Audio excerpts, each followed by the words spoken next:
راه كاينين كاميرا. من هنا ويطول لي الفولو هاك. انا من كزيريا.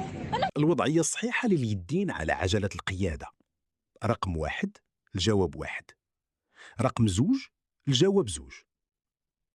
عند الشعور باهتزاز في عجلة القيادة أثناء السير، واجب مسك عجلة القيادة بإحكام لتجاوز الاهتزاز. الجواب 3 تقليل السرعة تدريجيا والتوقف لفحص الإطارات. الجواب 4.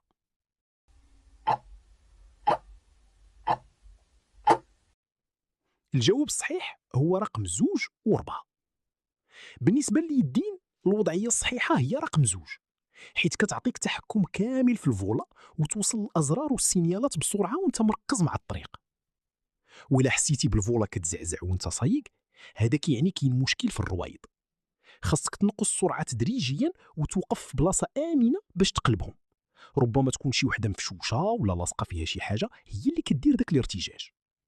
المرة الجاية إلا شاد الطريق ديما دير هاد القضية في بالك، وإلا مازال ما خديتيش البيرمي ضروري تدخل القناة ديالنا وتتبع السلاسل باش تفهم وتضمن النجاح.